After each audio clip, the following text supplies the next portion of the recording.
Welcome to Biohacking with Brittany. Thank you for joining me for today's episode. This is another Q&A episode. These are the ones I'm kind of doing on every Friday now. And I am just loving all of the questions that you are sending me in my DMs on Instagram mostly, sometimes over email, but mostly through straight up messages. And it's just been really nice to connect with all of you in such a intimate way, and also just be able to provide support and answers in a way that is much easier than me trying to help over Instagram or to send like a voice note or something like that. So this is a much better way to get more information, more data, more research on your questions. I'm able to like provide more insight, give more of my story, my experience. So if you have any health questions, feel free to let me know. Send me a message at BioHackingBrittany on Instagram. And I'm usually doing about 3 per episode every Friday. Anything more than that is a little too long. So I like to keep these under an hour just to, provide some insight. And what's so interesting is I'm actually seeing some of the bigger podcasts now also do question and answers or AMAs, like Ask Me Anything. I saw like Dave Asprey just came out with one for the first time, Ben Greenfield, some other people. And I think it's a really, really great way to be intimate with your audience. So I am loving it. And before we dive in, a shout out to Leela Quantum Tech. If you follow me on Instagram or TikTok, you would have seen that I posted my underwear video with them this week. They created EMF blocking underwear for women. And essentially there is silver fabric or silver thread, I guess, in the fabric of the underwear. And this protects your body from the radiation from your phone, from your laptop, Wi-Fi, 5G, 4G, 3G, and everything kind of around you. And it's really important when we're talking about reproductive health to think about our environment and to consider it. It's one thing to take supplements or biohacker skincare or water or air or these things, but we also need to think about things like EMF and radiation. I really, really do think EMF is something that is not mainstream yet and is not even close. It reminds me of this is such a weird comparison, but it reminds me of about how old am I? Maybe 11 years ago, about when I was 20. So I'm 31. So it reminds me about 10, 11 years ago when I would go out of my way to buy almond milk. Sounds ridiculous, but nut milk, especially here in Canada, I would buy it at random stores. It was very hard to find. No one was selling it. I remember Starbucks didn't have any nut milk available, no coconut milk, nothing.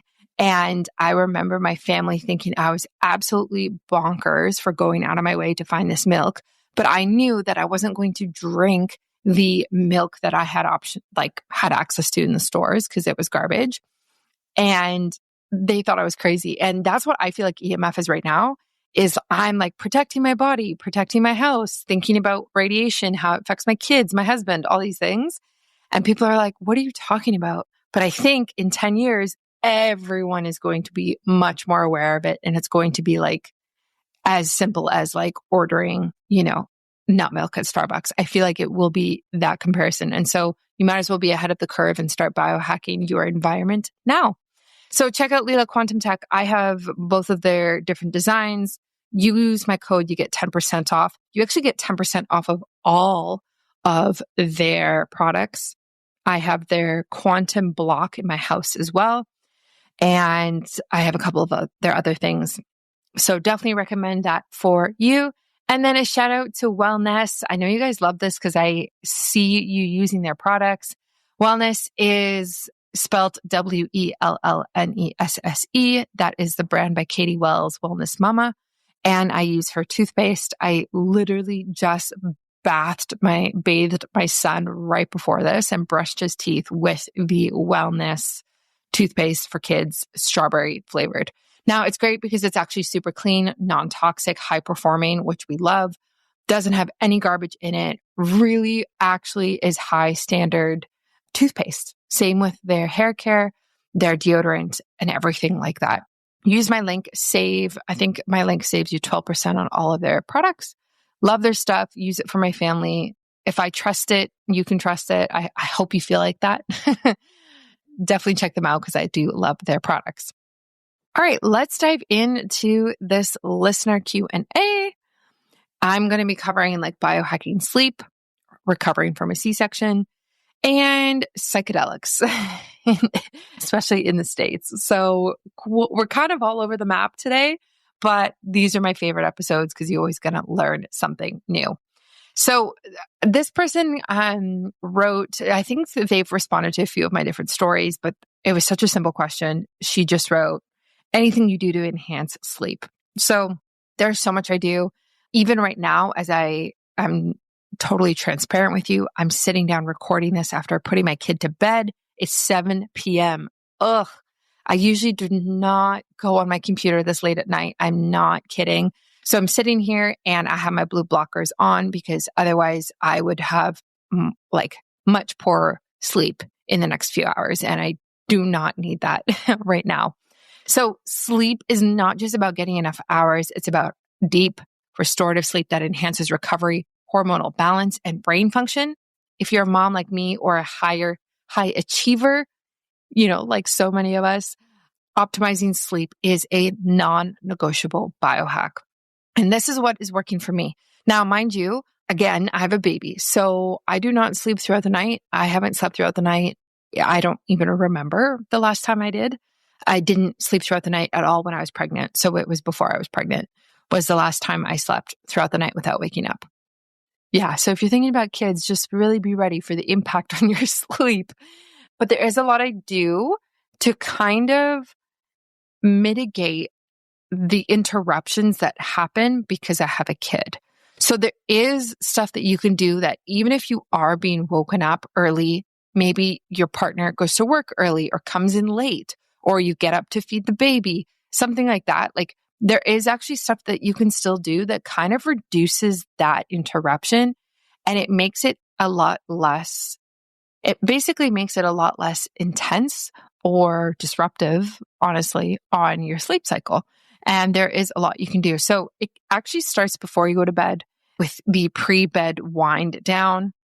And what I do is quite a few different things in terms of this. So for me, typically, even when I didn't have a kid, I wouldn't work at night. Once the sun goes down, I'm kind of down. Like I don't open my laptop and I kind of go off my phone as well, to be honest.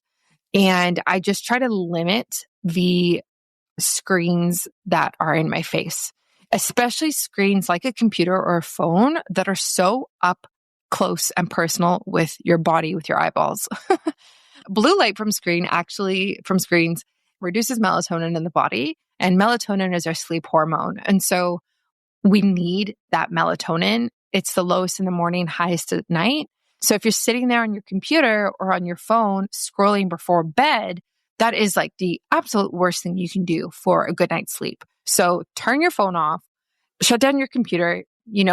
Nothing is on fire. You don't need to be working that late, and really focus on creating this pre-bed wind down routine. So really try not to scroll through the night and be on screens. If you are going to be on screens, you can make your phone screen red. Now, there's a YouTube video shows you how to do this, and you can make a shortcut on your phone so that when you click, assuming you have an iPhone, when you click the button on the right 3 times, it turns the entire screen red. I have had this on my phone for years, and I really, really recommend this. I will try to find the YouTube video where I learned this. Honestly, maybe I should just make it a video on my Instagram, like a little tutorial, because I think that might be helpful for people. So this is what I do. So when I'm going to bed, I like triple click on the side. My whole screen's red. So if I'm looking at my Oura Ring stats or answering a text message at night, there's no blue light coming through at all. So it's not disruptive whatsoever. And say I get up in the middle of the night, I have to feed Callahan and something goes wrong, or I need to look at my phone for whatever reason, I still have it red. And then if you triple click again, it goes back to normal colors.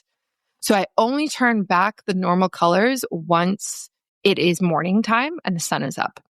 So I really strongly recommend this. For your computer, you can get a program software called F.lux or F.lux.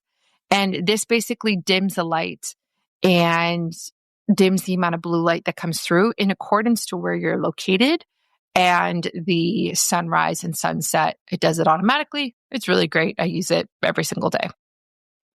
Those hacks are so easy, honestly. And once you've done them for life. Like I installed F.lux and I did that hack on my phone years ago and I'm still using it today. So quick fixes with really big rewards in terms of that one. In terms of red light as well and blue light, while we're on this topic, I also want you to think about your bedroom. Now, something that was really cool that someone explained to me when I was setting up the nursery for Callahan was that I remember struggling with like the lighting and thinking, okay, what makes sense here? So we have the light that comes, from the ceiling. Obviously, there's like a chandelier light. Okay. But if I'm in the middle of the night and I'm feeding him, I'm not going to turn that big light on because that's not great for me and that's not great for him. So what am I going to do? So then I started thinking, okay, we need a lamp, something smaller. Like, how's this all going to work? And I forget who told me or where I read it, but they basically said that when it comes to like design in a home, the lighting and how bright the lighting is and where the lighting should go is actually the same as the sunrise and the sunset. Meaning that when the sun is at the highest peak at noon in the day, that is the light in your ceiling. That is the bright white, hello, everybody's awake light. When the sun starts to set or before it gets to that point, let's say like 10, 11, on the other side, we're hitting like 3 or 4 o'clock, like when it starts to go down and there's less blue light and more of the red warming light, like warm orange light, it's actually lower in the room, in your designing of your room. So which makes sense, like, which I never even thought of. So if you think of like lamps, think about where you place a lamp in a room. You don't place a lamp up high or super down low. You place a lamp like, let's say, waist height or maybe even shoulder height, depends on where it is, depends on the type of lamp. So you actually want to create that like sun arc, that same design in your house and in your room. And that's what I did with my nursery. So we have the white light is the brightest light at the top of the ceiling, shining down on us. We have a lamp that's behind the rocking chair that is probably to my shoulder height if I'm standing, and that is like a warmer glow. And then we have another lamp that's lower down. It's a little giraffe. And that lamp is a warm white, like even warmer, and is actually a red bulb as well. So if I double click it on and off, it goes red. And so it kind of mimics the sunrise and sunset in that way and where it is in the room. Not that this matters, but I just thought it was so interesting when we're designing rooms and thinking about where we're placing lights and lamps, that is kind of what we naturally do. And I had no idea that was actually because it kind of mimics the sun pattern as well. So that being said, for your bedroom, if you're thinking about bedside lamps, they're not going to be bright white. They're not going to be like what you would feel in an office, in a school classroom. That's not what we want. We want a nice soft yellow. Think about how low it is in the height of the room, right? It's probably at your, waist when you're standing next to it. So it has to be that warm golden color that you would see when the sun is at that same level. Now, a really great lamp that came out that I don't have, and I'm always thinking about buying it, is called Loftie. And I saw someone post about this. I think it was it my friend Molly? Anyway, so it's this lamp and it changes color and it does all types of colors like blues, greens, reds, orange, sunset, sunrise, tropical. Like it's a beautiful, beautiful lamp and it's like a tower almost. And it's a very beautiful lamp. I need to actually get them for our room because I like them so much. So Loftie, if you're listening to this, I would love to try your lamps. Let me know. because the ones that I have right now are cheap Amazon ones that do not look as pretty whatsoever, but they still work. Let's have a quick real talk about something many of us don't think about enough: protecting our reproductive health from EMFs. EMFs, which are electromagnetic fields, are around us everywhere, from our phones to Wi-Fi, 5G towers, and even household electronics. But did you know that EMFs can impact sensitive areas of the body, including your ovaries? As women, protecting this vital part of our health is so important, especially if you are planning for your future, thinking about fertility, or maybe any other health issues or concerns you have with your ovaries. That's where Lila Quantum Tech's women's underwear comes in. This is no ordinary underwear, okay? It's infused with pure quantum energy and woven with silver fibers to block over 99% of measurable radiation, including 3G, 4G, and 5G signals. It's like giving your body and your ovaries a protective shield against harmful EMFs while staying comfortable and stylish. Lila Quantum Tech has created something truly special: durable antimicrobial underwear designed with your health and well-being in mind. Whether you prefer brief or bikini style, these are an absolute must for anyone looking to prioritize their reproductive health, which I know so many of us are. And here's the best part: you can get 2 pairs for $77 or 4 pairs for $149. And if you use my discount code BioHackingBrittany, you actually get a 10% discount on top of that bundle deal. So seriously, use it so you can save. Your health is worth it. Head to the link in my bio, on my show notes, on my website, and start to protect yourself today, starting from the inside out. Lila Quantum Tech, science meets self-care for every single part of you. So if you're listening to this and you're like, I want a lamp that changes colors, I want the warm white, but I also want red, you can do that. I will link the one I got on Amazon. It was so cheap. It must have been like, I don't know, $30, something like that. Like, it was ridiculous. I don't know what the EMF is like on this thing. I don't want to think about it. It's not super great. And it's also not the prettiest lamp. Like, I'm just going to be so honest with you here, but it works. And so if you want something that goes red, I suggest doing that. When I get up in the middle of the night to go feed Callahan, go to the bathroom, I turn the lamp on and I turn it on red. I'm making sure that there's no blue light that is going to interrupt my sleep, my partner's sleep, everyone's sleep, none of that, because I am so sensitive to blue light. Something that you might not know is that if you have light colored eyes, green, blue, you're actually more susceptible to being sensitive to blue light than people with brown eyes. So I have blue eyes, and that is something that I definitely feel. So please biohack the light in your room as much as you possibly can, and in your kitchen, in your living room as well. For example, in our kitchen, we have an island, like a kitchen island, and there's 3 little, I guess they're little lamps, little lights that hang down from the ceiling. Again, if we're talking about height, they are much, much lower than the ceiling pot lights. And they're a really, really warm yellow. And those are our night lights that we use. We never use the pot lights at night, ever. So we use really, really warm yellow at night. I don't care what you're doing. I don't care if you're vacuuming or if you need to see better. I don't care. We don't turn them on. You can do it without it. You can figure it out. And that is kind of how it works in our house. And in our living room, if we're watching TV, which, it's not great with the blue light, or if we're just hanging out on the couch, we have a massive arc lamp that comes over the couch and is the same yellow goldy light. And we don't use any of the large, bright overhead lights at night at all. We really want to make it calming, soothing, I feel like I'm winding down vibes. Candles are really great for that as well. So that's a huge part. That, the light in general, things to enhance your sleep, you got to start with the light. I don't care about supplements or anything else. You got to hack all the light exposure you're getting, everything, phone, screens, in your room, in your bedroom, in your bathroom, everything. Think about all of the lights that you're exposed to. In our bathroom, we have a salt lamp that we turn on that's bright enough. It's the only light we use at night in our bathroom. That's it. I am such a stickler with light. Anyone who knows me in real life knows that. So I have spent a lot of time hacking the light in my life. And then you can also use blue light blocking glasses, which I'm wearing right now. The ones that I love are from Filter Optix. They are easily the best blue light blocking glasses I have ever used. I will link them in the show notes for you. I have a discount code, strongly recommend.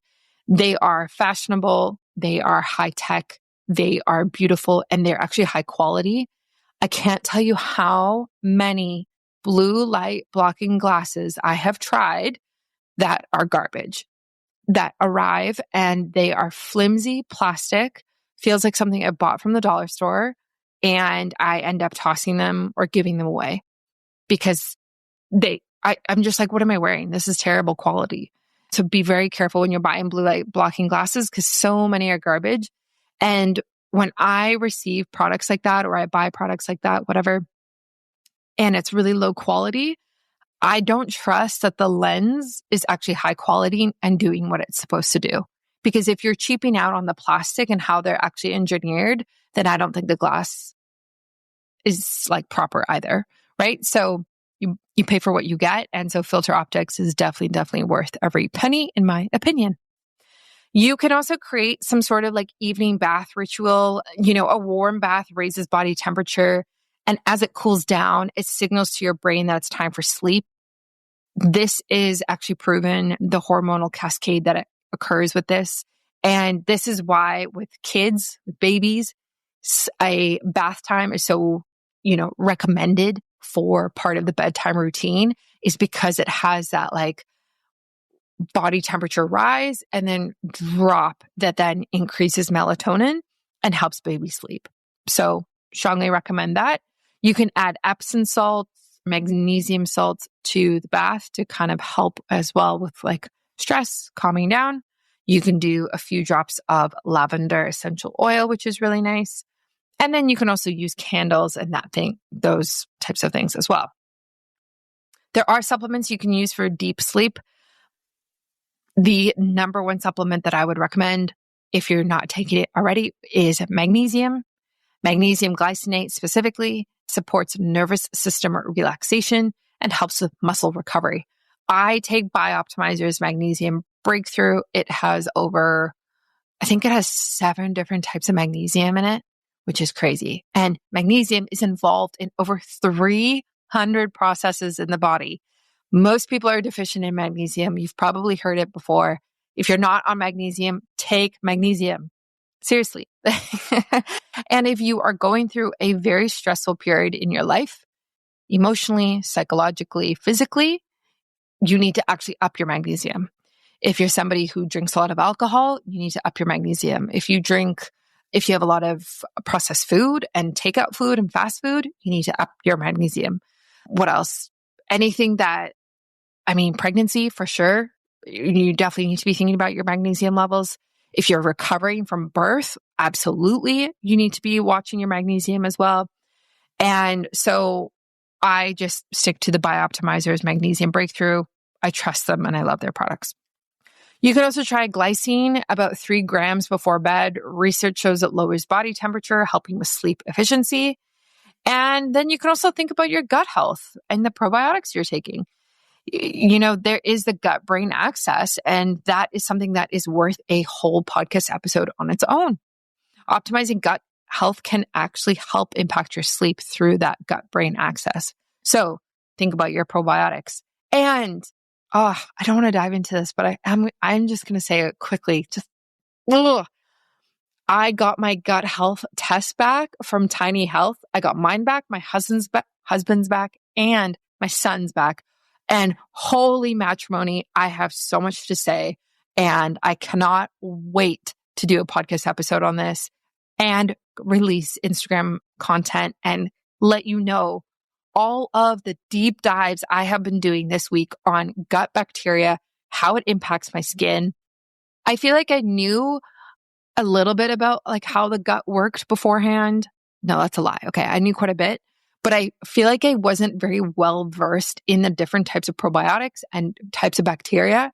And after this week, I I went deep dive because I thought I had eczema. Turns out I don't. Turns out, well, no, I won't. I won't go down that road. But there's another reason I've been having skin issues. And so that is all going to come out very soon. It's been a wild week. All that to say is if you have health issues, go get tested and get some answers because, man, it is very, very helpful and actually will provide a solution for you. Anyway, I digress. Back to sleeping better. I've talked about a lot, and the last things you can obviously look at are things like temperature and sleep environment. Your temperature is, people argue this, but you do want your room to be cooler, 60 to 67 degrees Fahrenheit. Sleeping cooler increases REM and deep sleep. I have the 8 sleep. I will put the link in the show notes for you. This keeps my bed cold. I keep it at 0, which is, I don't know what it equates to, but I actually didn't realize how cool it kept my bed until I just went to Montreal for the weekend and we stayed in a hotel. And I kept saying to Ryan, I feel like this bed is warm. Like it's so hot in here. Like, why am I sweating? And then I actually just realized that the mattress was just absorbing my heat. And I was just sitting, sleeping in my heat. And the mattress got so warm. Like the temperature of the sheets were so warm from my body heat. Whereas if you have something like 8 sleep or the chili pad, you can actually just completely regulate that temperature, keep it cool, and you sleep much better. And now I'm so used to it. It's bad, but it's amazing. It keeps me really, really cool. And then you can try mouth taping. I went through a phase of this. Personally, for where I'm at right now with a baby, it doesn't make sense for me to even attempt something like mouth taping, but some people love it.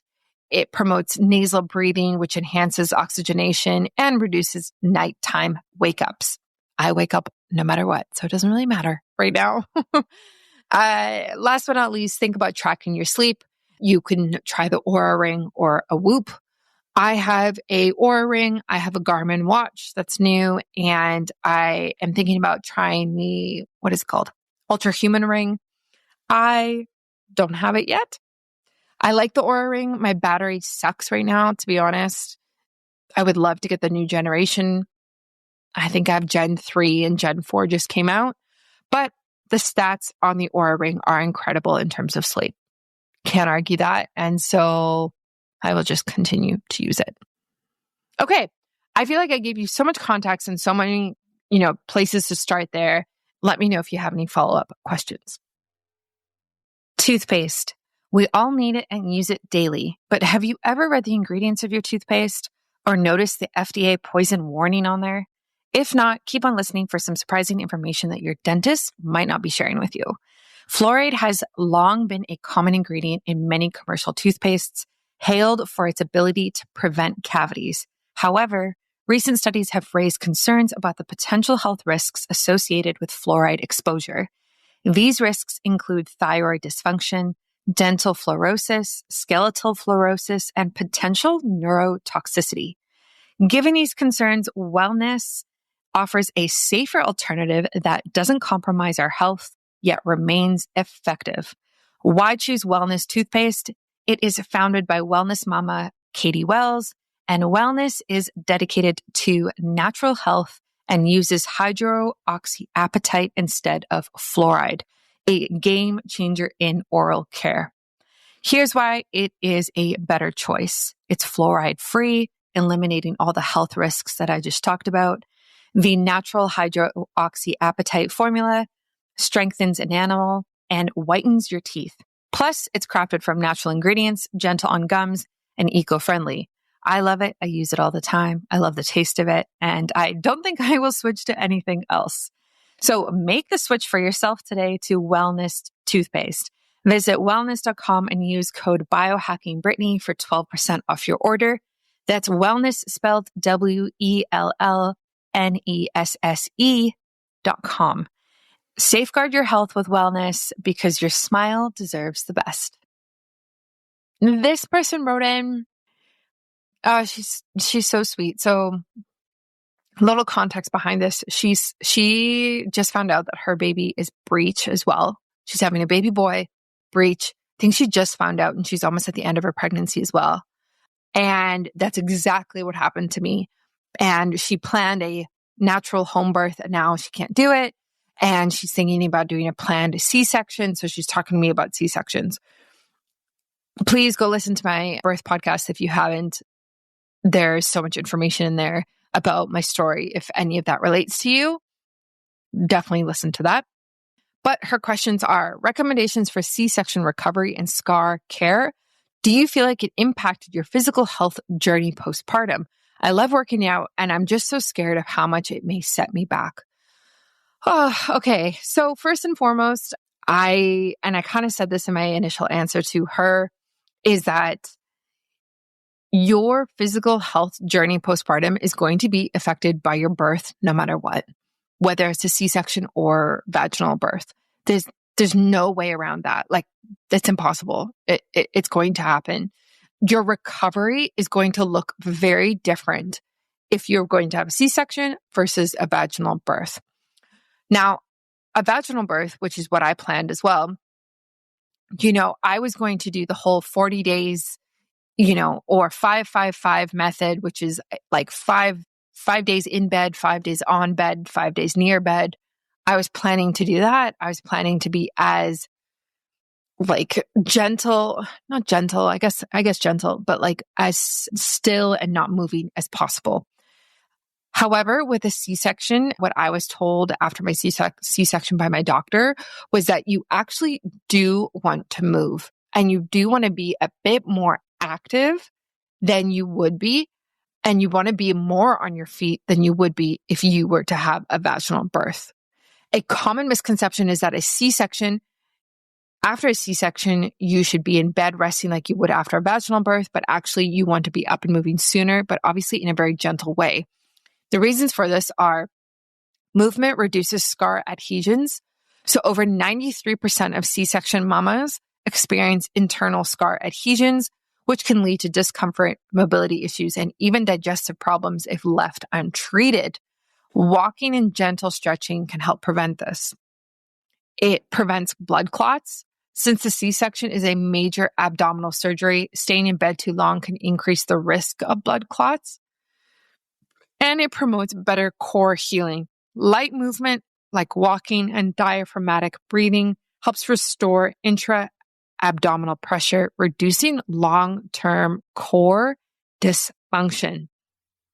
So, birth is going to impact you no matter what. But with a C-section, when we're just talking recovery right now, I invite you to actually be a bit more mobile and move a bit more than you would have if you would have had a vaginal birth. Now, what does that actually mean? Because I want to give you examples so that you can kind of navigate a bit better.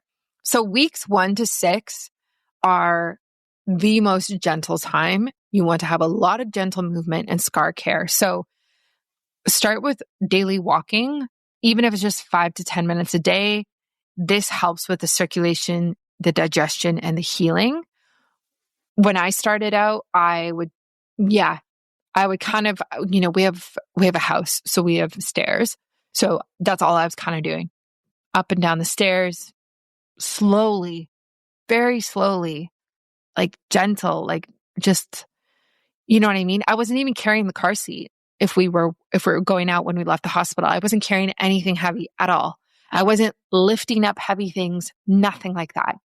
Very gentle. And then once I started being able to be a bit more mobile, I started doing a bit of walking, and it was very simple. It was just like up to the top of the street and back down.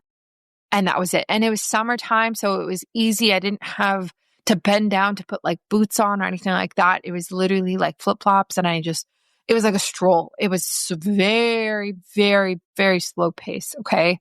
And that's where you want to kind of start, is like as gentle as you think you can be, but still by moving your body. You can do red light therapy. I don't think I started red light therapy until about a month in. And this can help reduce inflammation and speed up tissue repair. I use the Kineon device. I still use that today.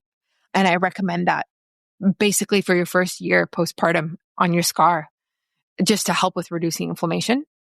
And then you can start scar massage. So after clearance from your doctor, I would suggest going to see a pelvic floor physiotherapist and just working on preventing the stiffness and internal adhesions that can kind of happen there. Definitely avoid high impact workouts during the first 6 weeks. Jumping back into workouts too soon can increase the risk of pelvic floor dysfunction. I did no workouts during that time. The first 6 weeks, I walked. I think I might have did a bit of stretching. That was it. I did nothing. I did nothing at all. Once 6 weeks came, I actually was like 5-6 weeks, I started working out. And so what I did was I started with diaphragmatic breathing, TVA activation, and glute bridges, which were all really great for deep core activation and pelvic floor. I did no crunches. I did no planks, nothing, because I didn't want to worsen my diastasis recti. So I'm going to link this in the show notes. But the program that I did was the postpartum program on the Sweat app by Kayla Itzinez. This program is designed to gradually rebuild core strength, mobility, and full body endurance after pregnancy. It includes bodyweight exercises to reintroduce movement safely, low impact strength training that supports core recovery, and pelvic floor exercises to prevent prolapse and improve stability. I did this entire postpartum program. Okay. We have a gym in our house, but you need no equipment for this whatsoever. And in the beginning, it's literally breath work. It's exhaling, inhaling. You put your hands on your stomach and you breathe, and you fully breathe in and you fully breathe out, and you're closing any diastasis recti that might have occurred. And diastasis recti, if you don't know what that is basically when your abs split apart when you're pregnant. And through proper core training postpartum, you can close the abs. And I had my first pelvic floor physiotherapy appointment. I think it was maybe I was 4 or 5 months postpartum, something like that. I don't know, something like that. And she said that my diastasis recti had fully closed. So I really encourage you to start slow and really take a look at how this can help you and help close that gap that might be there, because that is super, super important. So I did that whole program and it was great. And it definitely rebuilt my core strength. I was able to get my muscles flowing again. I was able to start doing more with my body. And I'm really glad I actually took that time to build in such a slow, beautiful way, because it actually paid off. And I really suggest doing the same. Now, 3 months, you can 3 months plus, assuming that you're feeling pretty good, you can do a full return to fitness. So weight training and progressive overload. Once a core strength is back, I focus on strength training with free weights rather than just high intensity workouts, and avoiding coning or doming. So if you see any bulging along your midline, that's a sign to modify your movements, which I actually did have for a while, but it went back. To summarize, you will get back to working out. Just think of it as rebuilding, not rushing back. Your body will thank you in the long run. I do really want to encourage you that if you take the first 5-6 weeks and you're just walking and you're being very gentle and maybe doing some breath work, then if you do a very gentle postpartum workout plan that is basically just breathing in the beginning with some stretching, and then light movements with shoulders and back, and working on your posture as well. And then, around 3 months, 4 months, maybe you're doing more of a more intense workout plan. And then, 6 months, you're able to, ride a Peloton, whatever it is. That is really, really what's best. And it's really annoying because it's slow and you just want to get back on the horse and do what you did, before you were pregnant. But the reality is you can cause more harm. You can injure yourself in a very serious way that it's just not worth it. And right now I'm like 7.5 months postpartum, almost 8 months postpartum. And I would say that my core is probably not as strong as it was. It's probably not 100%, but it's like, I don't know, 75% maybe. My arms are definitely 100%. Like I've been training my arms a lot. My back, chest, and shoulders and arms are completely back. My glutes, I would say, and my legs are not fully back yet, but I'm definitely getting there. I'm able to do Peloton rides.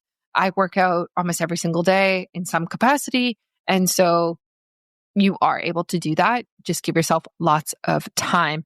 And then, of course, think about your scar, right? So massage, pelvic floor physiotherapy, red light therapy, and yeah, that's what I would do for that. With the massage, I think I've mentioned this on an episode before, but get yourself a little mirror that goes in your shower. I got one from Amazon. I will link it in the show notes for you. This was one of the best things I ever did. And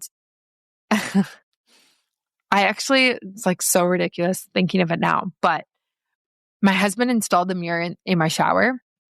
And during postpartum in the beginning, I couldn't see my scar because you're so inflamed. Your stomach is so, for me anyway, my stomach was so big and floppy and soft. And there was like so much tissue there and your uterus is still expanded inside of you, right? So I would look down and I couldn't see my scar. I couldn't see my feet. Couldn't see anything.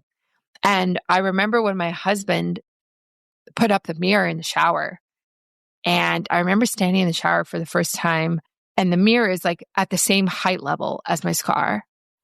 And I remember like low-key crying in the shower and like actually touching my scar for the first time and seeing it.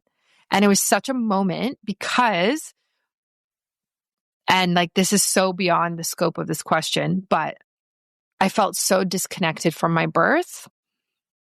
And that mirror in the shower helped me feel connected to my birth because I was able to see my scar, touch it by myself without anyone around, without, you know what I mean? Like without people telling me what to do, how to do it, blah, blah, blah, like it was in the hospital. I was just able to kind of be there. So I really strongly recommend getting a mirror in the shower and reconnecting with that part of yourself that's now a part of your story and your health and your body.